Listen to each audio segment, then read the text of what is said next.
Hey, you all. Welcome back. Y'all already know what it is. You see the title of this video. This is Love and Marriage Huntsville, Season 3, Episode 5.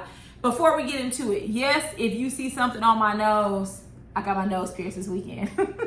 I've been wanting it for years, and last weekend when it was my birthday, I texted me and my best friends have a group text message.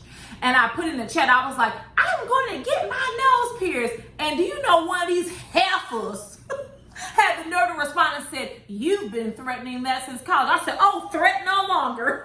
So I went and got it yesterday. It was spontaneous, but not really.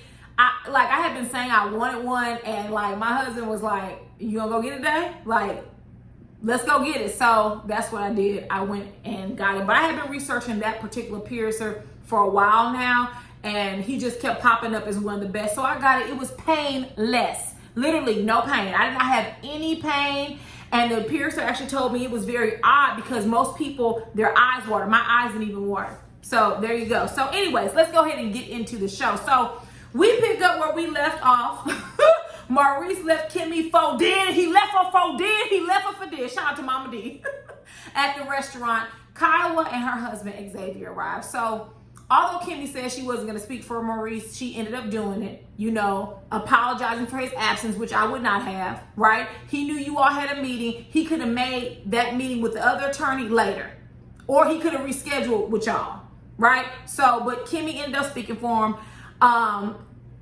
What was weird to me is that Kyle was like, oh, our flight got in late. None of that was communicated to Maurice. Y'all have each other's number. You didn't send him a text like, hey, babe. Oh, not babe.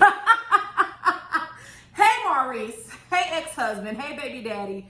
Flight running late. Won't be able to make the meeting at 3. I'll be there at 4. I don't know why that wasn't communicated, but production, I see you working. So Kimmy does say that she wants to deliver on behalf of Maurice, that she's happy Kiowa extended an olive branch. Girl, Kimmy, Kiowa still don't like you. But they all just really want to come together for the good of Maurice Jr. or Junior. I'm not calling that little boy monster. I think Kiowa calls him Little Maurice. Little Maurice Jr., anything sounds better than monster, right? And so Kimmy then tells Kiowa about Junior vaping, right? And which I thought was the right thing to do. You're filming a show. This woman I don't know came on camera and said it. They probably gonna air it, girl. I just wanted to see if you knew. Kiowa knew. She said she was disappointed, but then Kimmy didn't tell her about that girlfriend that Junior has. I don't blame you. Let Maurice handle that. Oh, by the way, Maurice, you're not slick. Your pants had a fire in them. You were so eager to get up and leave from that meeting. Nah, I don't see it for you, Maurice. I don't know what's the reason why you don't want Kimmy and Kiowa to be in a room with you for a prolonged amount of time, but I got my good eye on you. Moving on.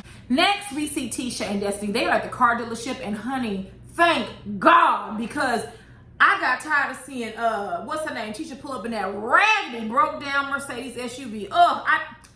I love Mercedes, but the SUVs, I don't like. They're like, it's like they took a regular car and slapped a Mercedes emblem on it. It's just so, no shade if you drive one, that's just not my type of hype. But anyway, so they're there. Tisha says she's there to get a truck and a hot girl summer vehicle. And of course, Destiny has to segue into, I want hot girl summer. Long story short, she tells Tisha that her and LeBear are divorced. Tisha acts surprised. You can't tell me she didn't know that. All of us watching last season knew that. They were not together. So, I think Tisha said in her confessional that the divorce was going through a divorce pandemic. I have no clue what a divorce pandemic is, but here's the thing, Tisha. If two people are not getting along and it has been a series of actions that have led to mistrust and lies, it's time to cut it. I don't know what the real reason was with Destiny and LeBear, but whatever it was, like I said in my last review, they weren't on solid ground to begin with, so it was doomed from the start. So don't act shy. It's not a pandemic, right? If two people don't belong with each other, they need to go their separate ways. But anyways, Tisha tells Destiny about how she went down to Houston. And now here's what Tisha lied. She said there was a girl in red with a high split booty all out. Y'all, was that girl's behind out? I didn't see that. I saw the dress. I saw the split. But when was her booty out?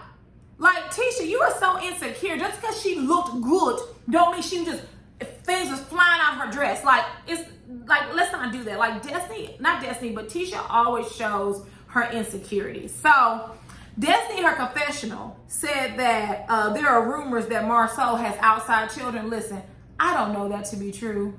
I would hope Marsau wouldn't be that stupid, but I mean, look, Martell was that stupid. Speaking of Martell being stupid, here comes Melanie. She calls and invites them to Taco Tuesday at her house, and that's when Destiny took the time to tell Tisha, like, listen, she brought this girl named Tiffany, and I got a problem with Mel. Me and Mel need to talk. Now, Destiny, you know who you talking to. You know Tisha gonna go and run her mouth. Plus, we on the show. So we got to keep the storyline moving. But Tisha says she doesn't even know this woman. She's never met her, but she already dislikes her. And I can understand that. You talking about a kid's business, and then you bringing up how Destiny's ex-husband brought another woman to an event. Girl, tacky. Moving on. Next, Tisha and Marsau, unbeknownst to him, they go and visit Dr. Francis for counseling. Now, there's a lot to say with this scene. So immediately I could tell that Marsau was about to glitch out. Like when he walked in and he shook his hand, you knew he recognized him from TV. He was like, okay, all right, I'm putting 2 and 2 together. And he was pissed. And listen, Tisha said something of, I think I wrote it down, better to ask for forgiveness later instead of asking for permission. And Marsau was like, okay, you said it. Tisha, Marsau is not the man you want to play with like that. He already put your right foot in, put your right foot out. You know, you get where I'm coming from? So when Tisha said that, that kind of made me cringe, because if a man were to say that, we'd be 10A tight. So, no, Tisha, you not better to ask for forgiveness than permission. Well, we'll see. If he happens to have outside children, let's see how that forgiveness works.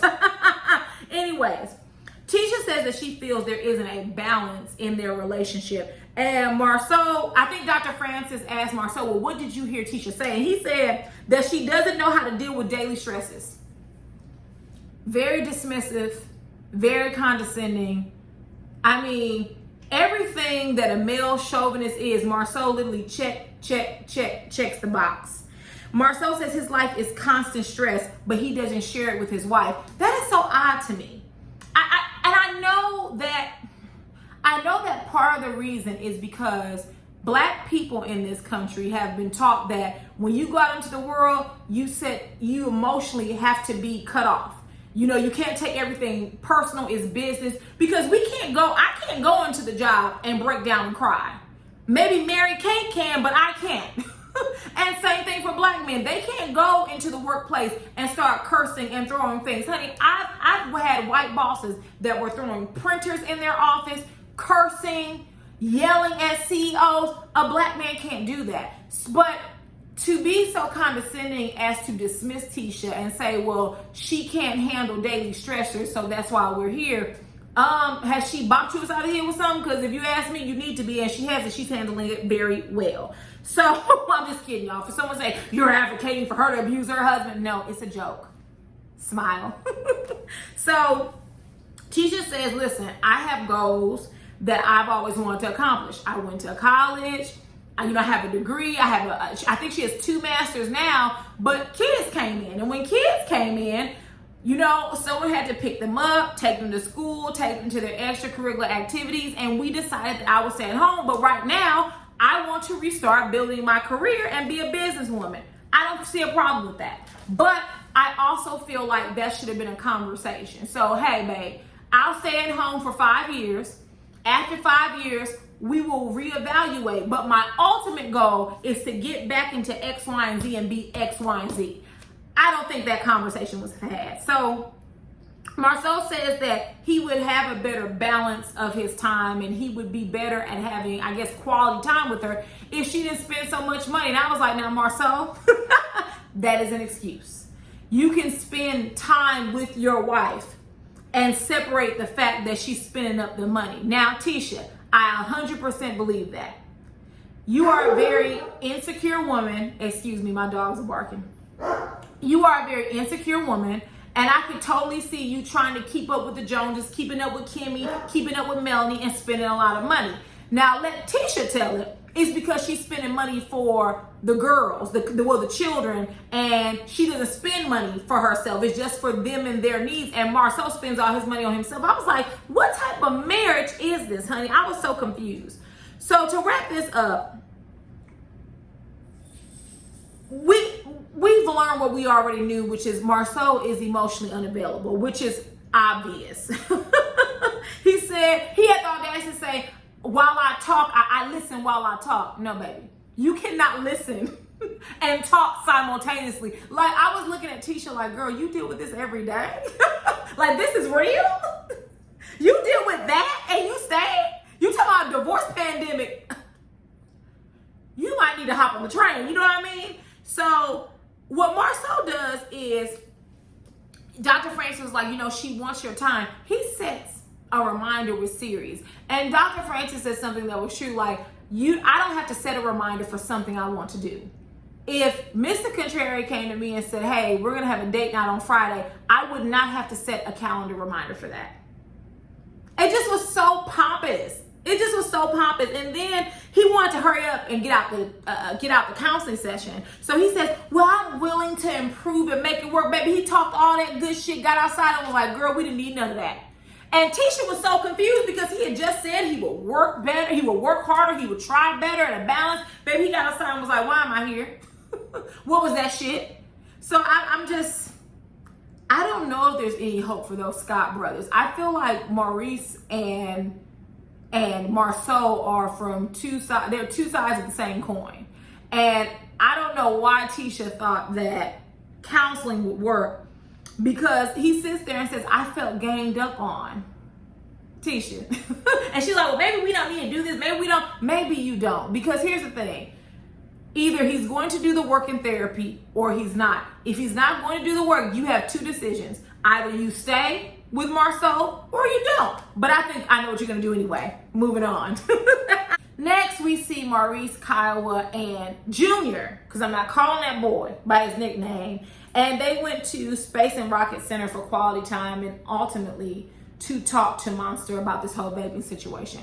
Not going to spend a lot of time here because I am uncomfortable about talking about an issue with the kid on camera in this way. So the way I view this scene is that Tiffany brought this up on camera. Maurice and Co probably talked to production, right?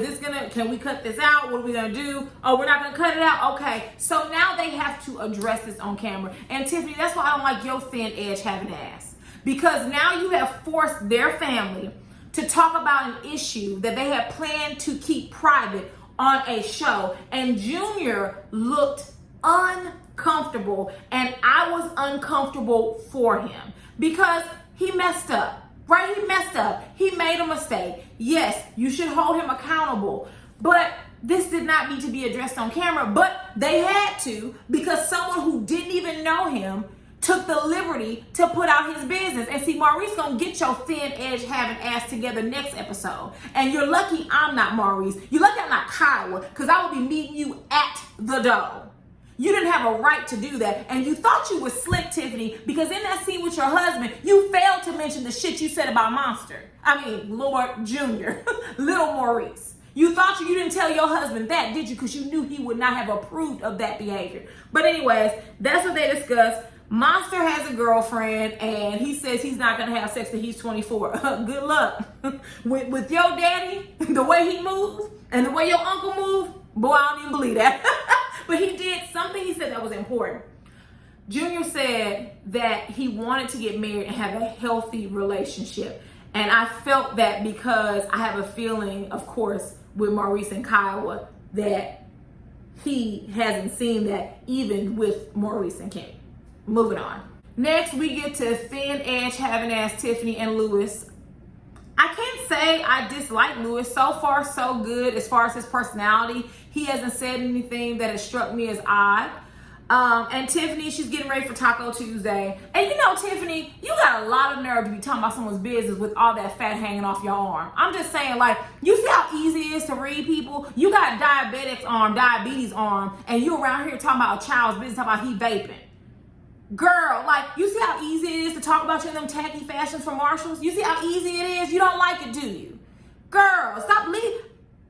you were rude to Destiny, but involving a child was wrong, and you watered everything you said down to your husband. Well, I kind of just mentioned, remember we saw, no girl, that's not how it happened, and you know it. Even Lewis told her, maybe that wasn't the right time to mention that. And you knew that, Tiffany. You're not a stupid woman. You just want to act like one. You want to behave like a fool, but you're not.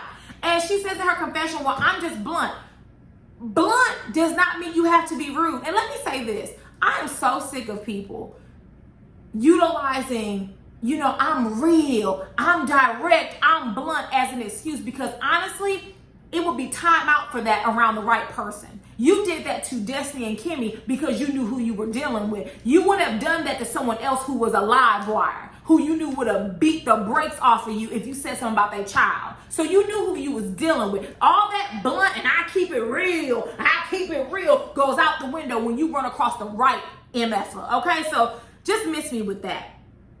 Tiffany says that they've all made mistakes. And then she said something that was interesting. We've cheated and done all of those things. When you said cheated, because then you went into cheating on the test. Are you saying that you and Lewis cheated on each other? Like, what are you saying? Like, this is too much. Tiffany is such a dubious character. And I don't like her. I don't like her dry matte lip. I don't like her thin edges. I don't like her great grandma arms. I don't like those Marshall/Ross fashions. I want her to get off my TV. ASAP. Moving on. Next, we finally get to Taco Tuesdays at Melody's house. Sidebar. Did anybody notice that Melody had cowboy boots on for Taco Tuesday? Cowboy boots, Taco Tuesday, and then had fake sombreros on. I'm gonna leave it alone. I'm gonna leave that one alone. So Tisha arrives first because Melody and her supposedly are trying to strengthen their relationship. As I said in my last review, I would have nothing to say to Melody. I would be cordial, but we would not be rekindling anything. You literally dangled the fact that my husband was cheating on me over my head for the past 2 seasons. We have nothing to talk about. Now, I did find it interesting that when Melody asked how her and the family, we're good, we're great. Counseling. We went to counseling because, girl, I've been really busy, and so therefore I've been snapping at the kids. I've been mean to Marceau, so that's why we went to counseling. That's not what you said when you went to counseling. Liar, pants on fire. I was like, oh, look at Tisha lying. Talk about it was because of her, and she felt like it was her, so she needed to go to counseling. Girl, you lying. I was mean to the kids in Marceau. That's not what the hell you said. You got in that office and said to Dr. Francis that you wanted Marceau to have a better work-life balance. You didn't say nothing about you snapping on Marceau and the kids, but okay, all right. I understand, because I would have told Melody S-H-I-T, shout out to JB, that's me. I would have told Melody S-H-I-T either, none of my business. Every time Melody asked me, how are you and the husband? Oh, we're great. We're perfect. We could be going through hell and I wouldn't tell her a damn thing. Dangling over your head that your husband cheated but still ain't told you with whom. Girl, hell with Melody. So next, Tisha decides to ask about Tiffany. Honey, there are so many T's and K's and M's on this show, I cannot keep them straight. So if you ever hear me mispronounce or say somebody's name and it's wrong, that's why. Tisha, Tiffany, Kiowa, Kimmy, which by the way, Maurice, that's so interesting. Kiowa and Kimmy. I know the game, Maurice. But anyways, Tisha tells Mel that Destiny talked to her about Tiffany and her behavior at Destiny's birthday party. And Mel was shocked by this. Like, you know what? She had an issue. She never called and told me. She doesn't have to. And Melody, it's not on your time. It's on her time. I've been there before. We all have. We needed to address an issue with a friend, but it wasn't the best time, place, or space. So you give it a few. Collect yourself so you won't knock out her in her face, right? Or you won't cuss her out because she's supposed to be your friend, and then you go and talk to her. Melody saying that she's pissed because Destiny has a problem with her. Yes, she has a problem with you. That's your friend. And I need to talk to you about your friend's behavior. And Melody, for you to act like it's no big deal. It's no big deal. Okay, even if it's not a big deal with Destiny. What about her mentioning Junior, Maurice Jr.? That is a big deal, and that was wrong, period. So Tiffany with the thin edges arrives, and Kimmy arrives shortly after that. And Tisha realizes she knows Tiffany from the Chambers of Commerce, which, Lord, I know the Chamber of Commerce is tired of hearing their name on this foolish ass, so I know I would be. So Tisha says directly to Tiffany, oh, I know you. I've been hearing a lot that you've been a troublemaker. You've been stirring the pot. And Tiffany said, well, no, I haven't been stirring the pot. I've been stirring margaritas. Girl, shut up. Shut up, Tiffany. Shut up. Anyways, Destiny arrives. Now, Destiny, you arrived and you expected Melody's door not to be locked and they're all in the backyard. I mean, just for safety reasons, that would be the best. I arrived, I rang the doorbell, the door is like, well, girl, you came late. I mean, what you expect? You want the door to be open? No, ma'am, we're not doing that. So as soon as Destiny sits down with these sombreros, we got to talk about this. It's not okay. It's not okay. I have a friend who is Mexican and white, and I merely suggested wearing sombreros for my bachelorette party. She was like, no, you cannot do that. I was like, why? Why can't I do that? She was like, girl, you finna go to Mexico? I was like, no, we're going to Vegas. She was like, ixnay on the sombreros. I was like, okay, no problem. She explained it to me. She broke it down. I understood it. It's kind of like when people say Cinco de Drinkle, it can be offensive. So it ain't a big deal for me. Okay, the sombreros weren't that big a deal. But every time I saw one of them on the screen with a sombrero, I was like, ooh, my friend wouldn't like this. But anyway, so when Destiny sits down, Melody says to Destiny, Tisha said you got something to talk to me about. First of all, that was not the time. And Destiny told her several times, I want to talk to you one-on-one private. We're not talking about right now. I don't have a problem with you. I need to talk to you. Melody keeps forcing the issue. Well, if you got a problem with me, I said, I know she ain't got a problem with me because she would talk to me. Melody, I don't like you. You are a shit starter. And what's funny is I was watching this episode with Mr. Canary, and he was like, she's a shit starter. She's petty. I said, oh, real petty. She's real. The way her and Martell handle each other tit for tat, that's what she does in all of her friendships. Very petty, tit for tat, needling at someone. Destiny told her several times, I don't want to talk about it here. Why was that not respected, Mel? Because if it were you, you would want it to be respected. You're real big on respect, but you don't respect nobody else. You in that terrible blonde wig. But anyways, so Destiny says that she was served some cold tea. And Tiffany was like, oh no, I usually don't bring it. But you brought something this time, which, Destiny, it wasn't cold tea, right? This wasn't cold tea. It was hot. If it wasn't hot, you would have got up and ran to the bathroom. Rightfully so. Rightfully so. I get it. It was embarrassing. I get it. But it wasn't cold tea. You're trying to play it off now as if it's cold tea. It wasn't cold. It was piping hot. And you didn't like that. And I understand why. So then they get into this conversation where I think Mel says, what did she say? Mel says, do you think she intentionally came with tea?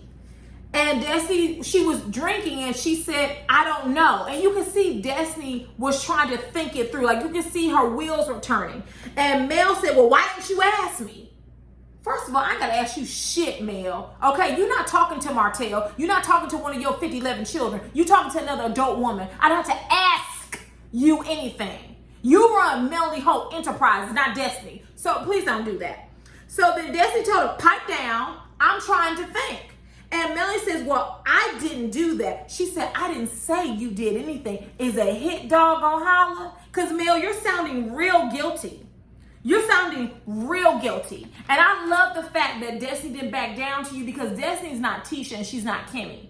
And see, you like to intimidate. You do that same crap that Giselle does from Potomac. You like to intimidate other women or you get off on it. No, Destiny put you in your place where you belong. So then Mel says, well, what was the problem with the tea? Mel, me and my husband are divorced. What was the problem with Martell buying a mansion BMW for his mistress? That's what Destiny should have said to you. And we would have seen you fly off the handle like you've done before. So Destiny said it was cold and it didn't matter. Tiffany mumbles, oh yeah, that's what it was. That's completely effing absurd. You know what's absurd is your tacky fashions. What's absurd is that you would try to spill tea about a child. What's absurd is your edges, baby. That's what's absurd, Tiffany. Oh my God, get her off of my screen. I get it. Gone are the days where people come on reality TV and they are authentically them with a little something sprinkled on them, right? Because we know that Nene and Greg, that wasn't their house, right? He rented that home. We know that they were adding a little own to things, right? But their personalities, that was all of them. We now have people like Tiffany, LaToya Forever, and Drew, and others who come on reality TV specifically to be messy and dirty. And it's not cool. It's not. Where are your morals? Where are your values? You came on this show and you decided that the way you gonna get it popped off is to talk about a child's business and then someone, ex-husband? That's not cool, Tiffany. And you mumbling under your breath, Destiny is a better woman than me. I would have flipped that entire table over. Do not come at me like that. You knew what you were doing. You just had a conversation with your husband. You just had a conversation with your husband. He told you that wasn't the time or place. And you're continuing. And Melody, yes, you're guilty. You knew what that girl was going to say. You could say you didn't. You knew what she was going to say. Because here's the thing. If it were me, I would say, Destiny, I apologize. Kim, I apologize. I did not know she was going to come and do this. She is the person I brought to your birthday brunch.